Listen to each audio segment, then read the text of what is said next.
谢谢大家，欢迎朋友们走进由杰里亚独家冠名播出的天津卫视大型情感节目《爱情保卫战》。爱情保卫战，爱要有你才完美。在这里要感谢杰里亚对于本节目的独家冠名播出，感谢娃哈哈格瓦斯对于本节目的特别赞助播出，同时要感谢兰蒂高级定制对于本节目主持人服装的友情赞助。接下来我们要认识一下今天的5位老师，他们就是著名的节目主持人涂磊涂老师，欢迎他；著名作家陆琪陆老师，欢迎他；来自世纪佳缘网的高级副总裁曲伟曲老师，欢迎他。今天这对明星夫妻是李琦高丽夫妇，欢迎他们。这一场啊是《火热爱情记》的一个专场，这个专场的名字叫《亲情和爱情》。接下来我们来看今天第一组嘉宾在亲情和爱情之间碰到了怎样的阻碍。各位请看。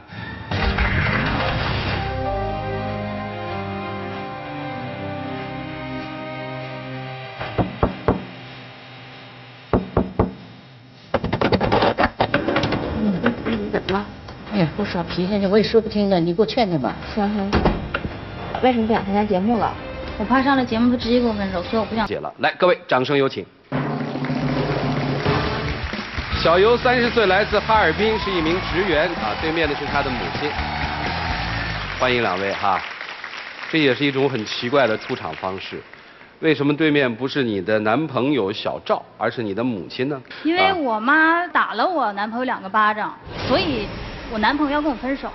主持人是这样的，我姑娘1年前处了个对象，刚开始呢，他们的感情确实不错，到后期呢，这男孩子就变了，挑我姑娘理，今天这么的，明天那么的，就嫌弃这嫌弃那个，完了到后期呢，又大打出手。有一天半夜了，我姑娘跑回家去，当时你知道披头散发的，满脸哭的成花了，这手指头呢还出着血。当时把我吓得，我就问这孩子，我说姑娘你咋的了？他说让我男朋友打。我说因为啥他跟你打成这样啊？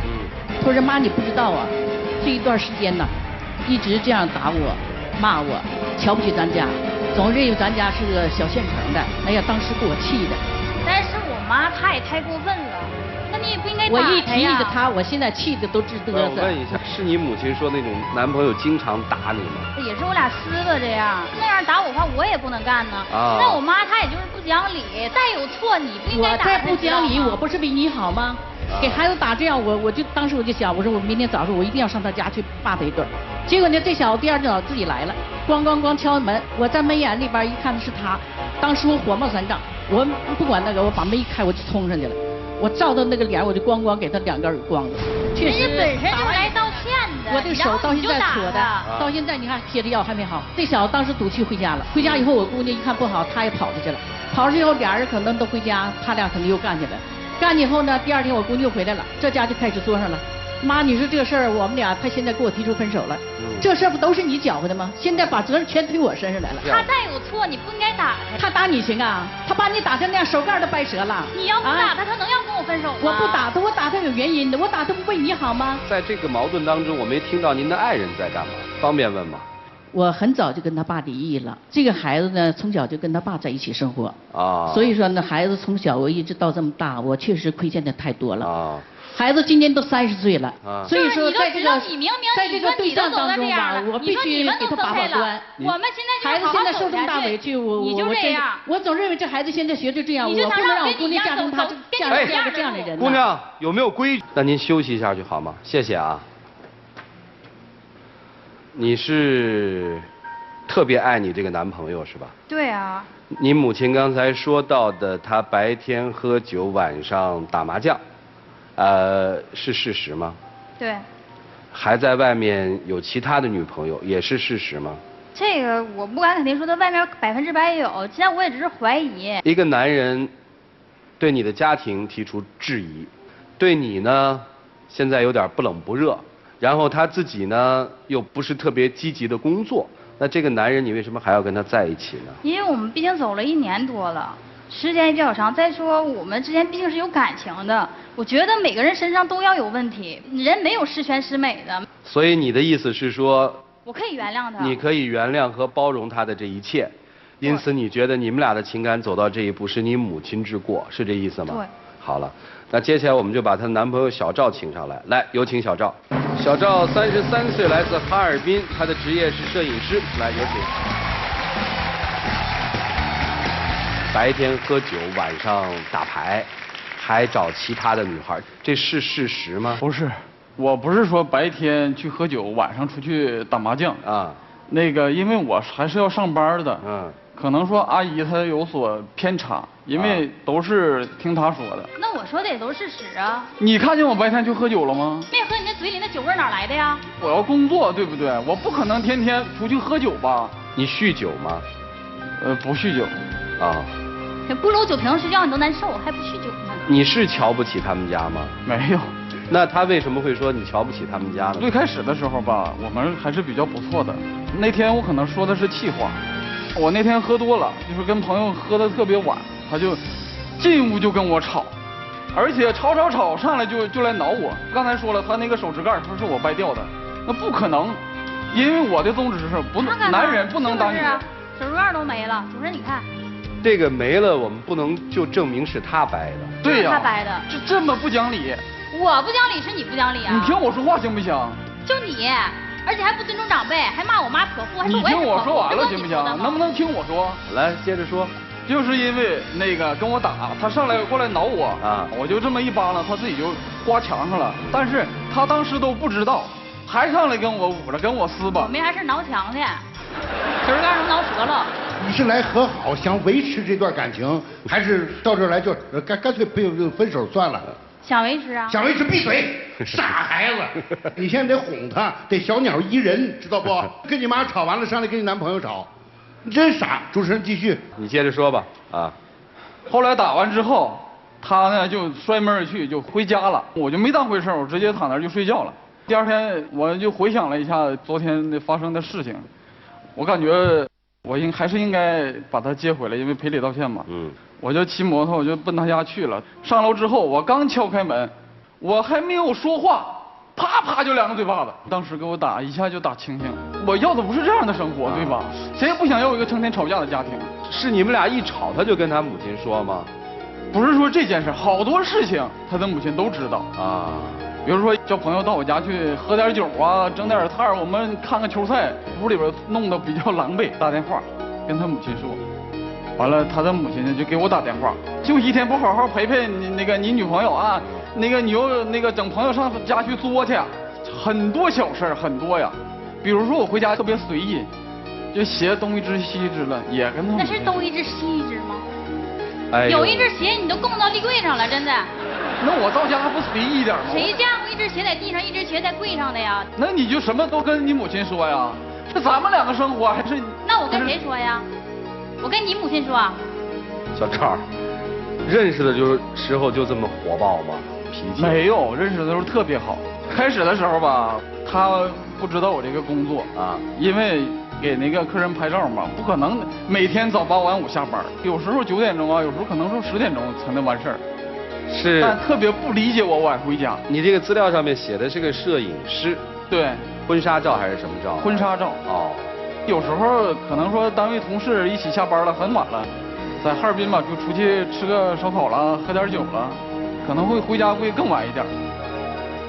这就不理解了，因为我感觉。不理解吗？有几个摄影师能拍到1宿的呀？你1宿不回家，真能拍1宿？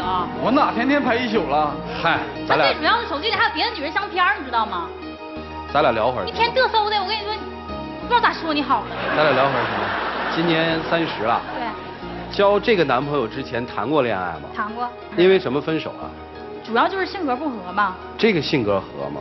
其实我俩一开始挺好的呀，他自己他就变了。能听他的就是性格合，不听他的性格肯定就是不合。啊，行。那你听我的吗？不是说谁听谁，2个人在一起是要相互体谅的。你觉得你们俩现在的原因是因为性格不合，还是因为他改变了？还是因为变了，那就说跟你母亲其实是没关系的。有关系。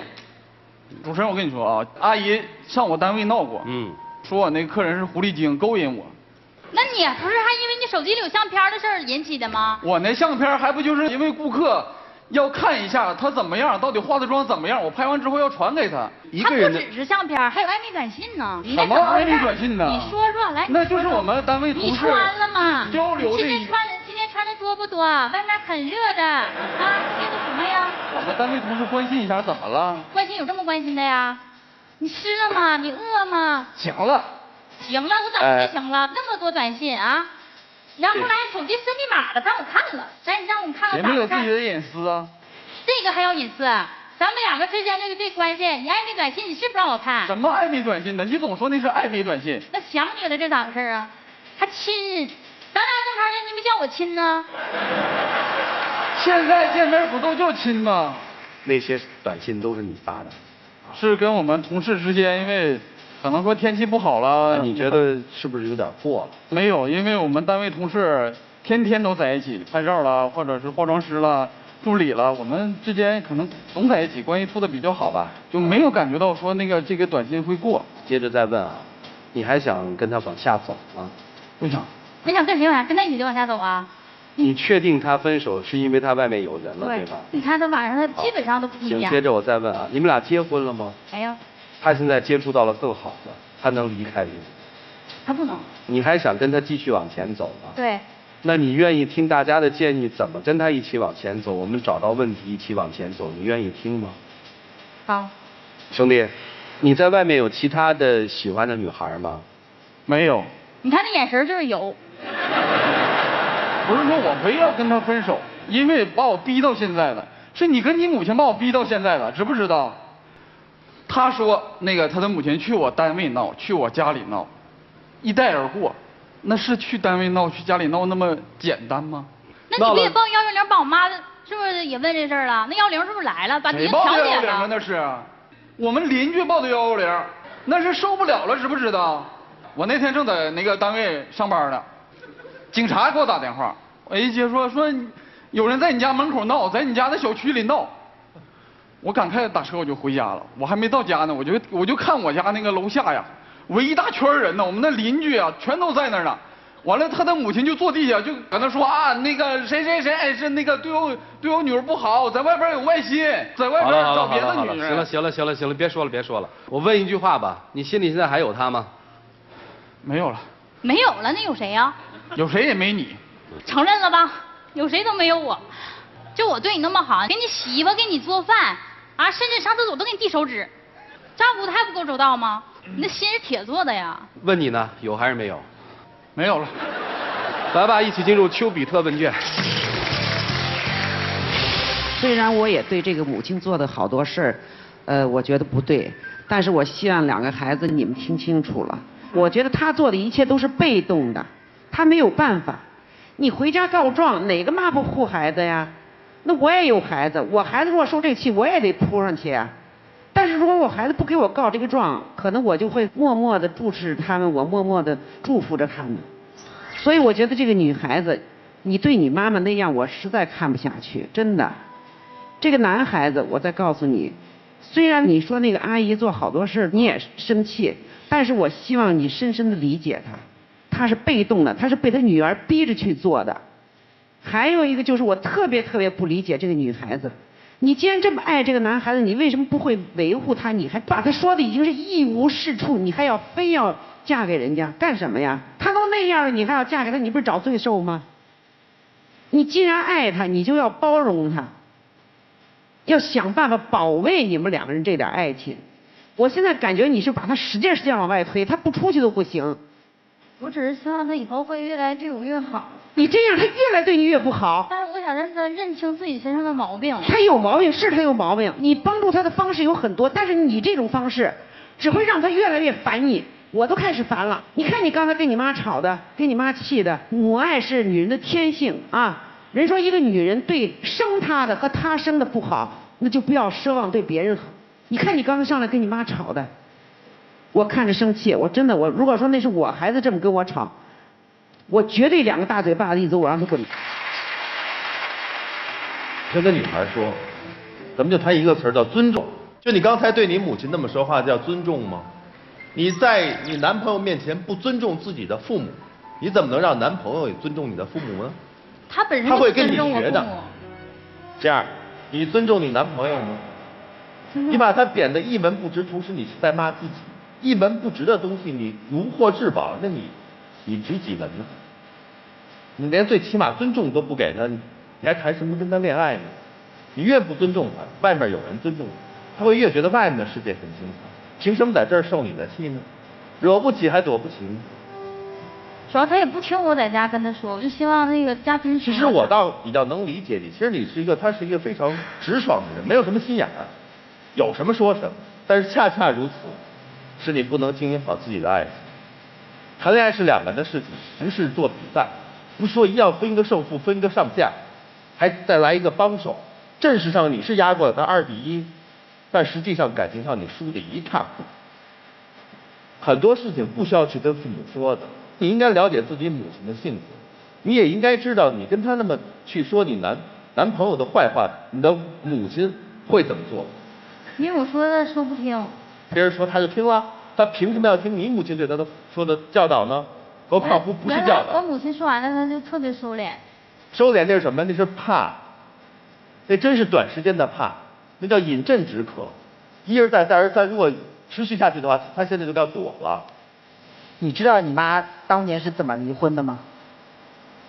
是啊。当年就是你现在这样，再这样发展下去，你就算结了婚也是这条路，咋咋呼呼，撒泼打滚。你觉得你自己对吗？而且我能看出来，其实你相信他外面没女人，你自己心里面都清楚，但你就是要说，为什么呢？你想治他。我就把这事儿说严重了，根本没有发生的事情，一定要把它说到有，不仅自己说到有，把它夸张了说给母亲去听。我告诉你一句话，很简单，孩子跟家长说的任何一句话，在家长那边都会被夸大10倍到100倍。你跟你妈说我在学校里面被小孩打了，你妈就跑去跟老师说，我那孩子快被你们那小孩欺负死了，夸张了100倍。指甲盖断了，请问有男人打女人打到指甲盖断吗？指甲盖断肯定是相互厮打断的，没有一个男人说我过来一个女人，我就照着他那个指甲盖啪啪啪打这个，傻的呀。但是他从来不跟我动手，后期总跟我动手。你老是跟他动手吗？他当然是要还击的了。你长时间给他洗衣做饭，给他递手指，你们累积这么一点点感情，被你啪啪2下就打没了，啪啪2句就说没了，你觉得可不可惜？对付男人有很多手段，骂他、打他是最差手段，尤其打他。为什么？从体力上来看，你肯定打不过人家。他要真打你，早飞出去了。他也扛摄影机的一个人，对不对？所以说你好好跟他说嘛，撒个娇嘛。有很多人问我闺女，我同情你了，谁打你？他打你，我打他去。这就是个没有道理的事。可是年轻人不能没道理。我要提醒你，孩子，你看你现在挺好，大家看挺好，但是在刚才，我学学他啊。孩子，你不是招人烦吗？以后要改。女人得学会欣赏，不但要欣赏自己，还要欣赏你身边的这个男人。现在该说你了。哎，孩子，你丈母娘坐你家楼底下，在那咯吱嘎在那闹，你应该往她旁边一坐，妈，给我留点面子，上家打去行不？你看他还闹不闹？他不闹了嘛，你可将这人都要个面子。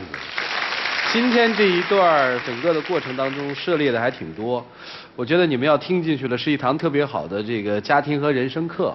我觉得就不要吵了，如果你们不想好好在一起，你们就分开；如果你们想好好在一起，就按照老师们说的话好好去做。接下来的时间留给你们自己，一起进入黄金60秒。我感觉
请关门，请各位拿起手里的表决器。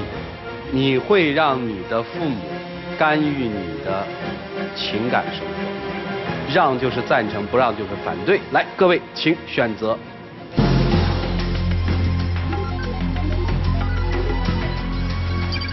现场有71.43%的观众朋友说不会让他干预我的情感生活，看看他们自己的选择吧。来，一起数5个数，5、4、3、2、1，请开门，请开门。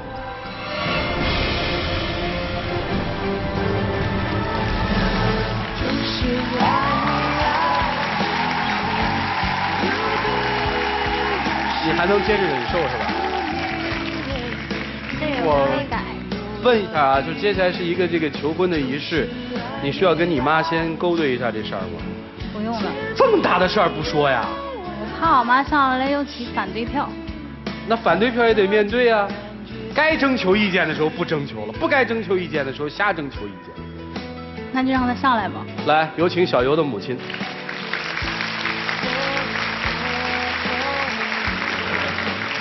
同意他们以结婚为目的的继续恋爱下去吗？女儿大了，不由娘了，我也不管了。只要女儿愿意，我就只能说祝福他们。啊，以后还管吗？以后我该管还得管，只要他欺负女儿，我就不管。这就是当妈的。你，道歉。对不起，阿姨。哪儿对不起了？哪儿都对不起。你能对我女儿好一辈子吗？你敢保证吗？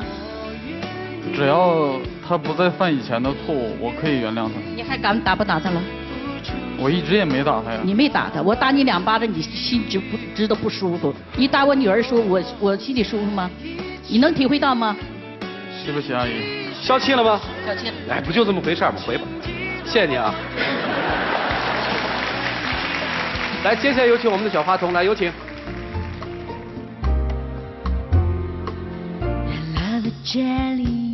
谢谢啊，感谢杰里亚为本节目嘉宾订婚提供的一个套装礼盒。当你把这个礼盒送给女嘉宾的时候，就代表你对女嘉宾说，爱要有你才完美。感谢天津东尼佩吉钻石对于本节目订婚嘉宾提供的精美的钻戒。接下来就是神圣而浪漫的订婚仪式了。来，各位，我们一起来见证一下。那想求婚不跪下能行吗？你也是，他不跪，你干嘛要戴呢？对吧？跪我不能戴，主持人都不同意。只要你以后我能改，你跪吧。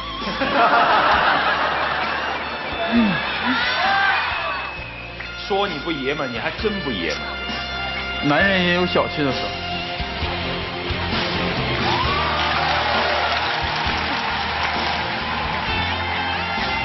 谢谢啊，谢谢老师，谢谢。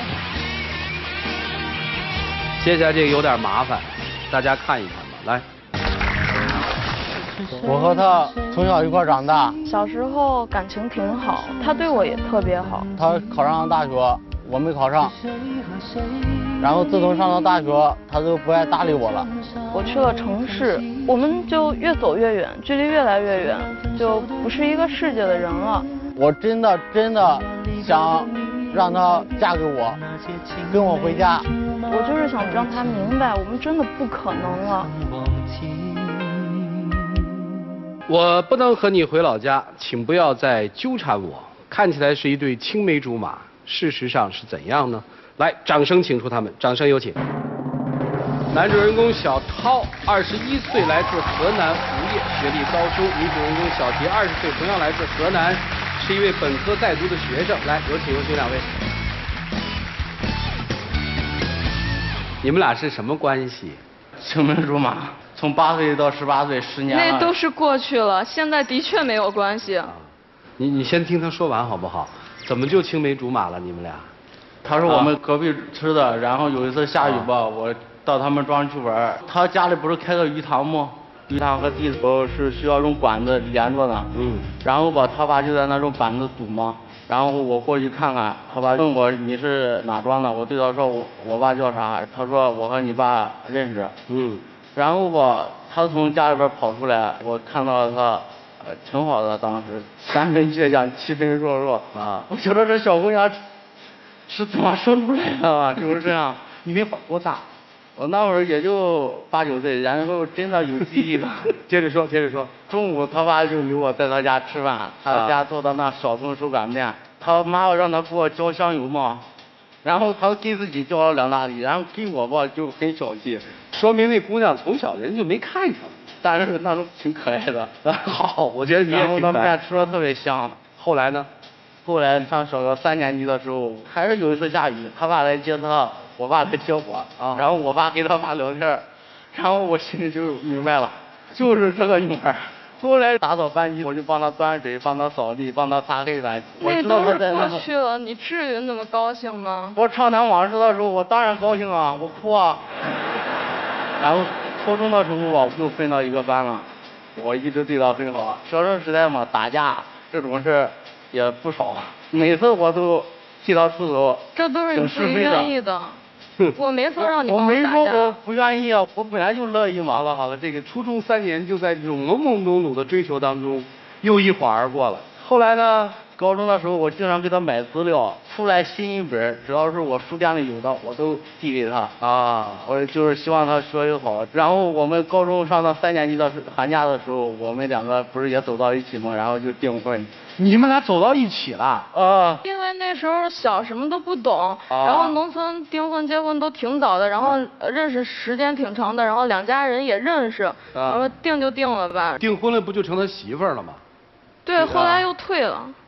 啊，你怎么不说退亲的事儿呢？你看那一天除夕夜嘛，然后按照我们农村的风俗嘛，然后女方要去上我们家半夜去拜年嘛，然后我妈吧准备好多菜，又通知了我叔叔婶婶大娘二娘的，她说我们家表现的对她热情了，她挺受不了的。我没有说我受不了，我只是随口嘟囔一声，她就跟我生气。本来是农村有习惯，就是刚见面的时候，然后男方应该给我就是封钱。本来他家人要给我封钱，晚上他就挺生气的，他不让他父母给。后来我回家之后，我父母问，还有那些乡亲们都问，给你封了多少？然后我一点都没有，挺丢人的。我父母也觉得没面子。然后退婚，这对一个女生来说是一个污点。也就是说那会儿不退婚的话，你们俩就在一起了是吧？可能是吧，我不知道。读大学我等你，这没事真的。我不想让你等我你现在已经打扰到我的生活了。你只打扰到你生活指的是什么？他来了2个月就进了2次警察局，第一次他一个人进的，第2次警察把我也带去了。为什么呀？因为他老是给我打电话让我出去，我不想出去，他就威胁我，他说你1天不见我，我1天不吃不喝；你2天不见我，2天不吃不喝，直到你见我为止。我当时也很生气，没理他。后来过了3、4天，然后就心软了。我说万一他饿出病怎么着？怎么办呢？然后后来就见了，然后就听他说了一大堆，说什么非得让我跟他回老家结婚什么的。因为我们宿舍一般11点左右要关门，然后到10点多了，我说我要走了，他不让我走，缠着我不让我走，说我要是走了没人陪他说话，要不你打110把我抓起来吧。我没辙了，我就打110把他抓走了。兄弟，那你现在做什么呢？你告诉我。我现在要是不行的话，我要回老家种地去。你家里在当地经济条件怎么样啊？一般吧。你不是还跟我说什么有多少套房什么的，说你们家大业大，你不都跟我说的吗？行了吧。你们家人现在什么态度？我家人肯定也不同意啊，现在2家都有别扭。今天好像女孩的姑姑来了是吧？来，我们把女孩的姑姑请上来，听听姑姑怎么说。来，有请。你好。小杰的卷。你知道你现在跟他的距离有多远吗？他现在已经是成熟了，而你还在幼稚。你求爱之前，要先学会成熟；你想占有之前，要先学会拥有。你敢不敢问他现在对你那些所谓追求他的方式是什么感受？他不用说我都知道，就一个字儿，怕。归根结底，你根本就不成熟，太幼稚。我告诉你个解决方法吧：第一，让人先去发展，给他空间；第二，充实自己。我们要的不是那个学历、那个证书，而是要的是你的内涵。你要先会武装自己。好，你说的对。你知道他为什么不喜欢你吗？我想象的是吧，他上大学了，然后见得多，经得广，然后外面的花花世界真的。这个我觉得还不完全。其实我出来北京找他，我也有时候会被这些花花世界给迷住。这是一部分。我问你一件事情，你了解他吗？你知道他最喜欢看什么电影吗？最喜欢哪个明星吗？爱吃什么吗？他爱吃什么？他爱吃我觉得我。对，你看你不知道吗？你其实不了解这个人，这个人只是童年的一个影子。然后你说我爱上这个人了，然后你说我要得到他，然后你曾经几乎一度得到过他，但你并没有真正的去了解过他。也就是说，你没有进入过他的世界。你爱上的真的是这么一个人吗？他现在还是你曾经小时候遇到的那个小女孩吗？不是了。你跟他之间的已经不叫差距，叫什么？叫隔膜。就你进不了他那个空间，他也进不了你的空间。你不在他的空间里面，他不需要你。我给你的建议啊，首先第一件事情，你应该回去好好想一下，你的人生里面除了这个女人之外还有什么？如果现在把你脑袋剖开，只有一张这个女人的照片，没有别的东西了。你的父母家人呢？你的生活呢？你的工作呢？你还要做些什么呢？其实吧，做一些跟这个女人无关的事情，先做了再去。做完了之后，你才会懂得，我这个人其实还是一个人。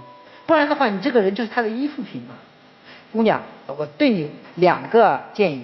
第一个，对待老家的人态度上不要太有轻视的态度，我觉得这个是不好的。第二点，你要把事情要做就把它做绝了。你完全可以不去见他，你完全可以换手机号码让他联系不到你，让自己完全跟他保持一个安全距离。而你拒绝一段时间，然后又去跟他吃一顿饭，拒绝一段时间再去吃一顿饭，这是错的，这是你一次一次给希望。可是如果就像他说那些话，你要是不见我，我就不吃不喝怎么着？他联系不到你啊，因为你换了号码，或者把他号码已经加入黑名单了。这一点你狠不下心，你这辈子他就跟你耗上。该说的都说了，该怎么做，老师们也。你还挺狡猾啊！这叫狡猾吗？能做吗？能做。你说的啊？你这才叫狡猾。我没让你把他忘了，就从今天在心里定一个目标，变得比他更优秀，然后再去追他，做得到吗？做得到。你说的啊？我说的。没什么好说的，我最后今天特别希望你只做一件事，你要像个男人一样，就是那个门再转开的时候你就不出来，你跑了。行吧，大家都给你鼓励了，接下来咱们就把时间留给你们2个，来一起进入到。那请关门。会不会觉得说，作为一个母亲看到一个孩子是这样，心里还有点挺心疼的？是。他对这个女孩的这种感情其实是盲目的，就那么钻到牛角尖里。我觉得这孩子挺可怜的，就为这个女孩都把自己给都慌傻了。对，他那句话说的特别对，见到他的时候就短路了，就傻了，就慌傻了。我觉得能明白过来，他从现在开始学点东西都不晚。对，那接下来看他们自己的选择。5、4、3、2、1，请开门。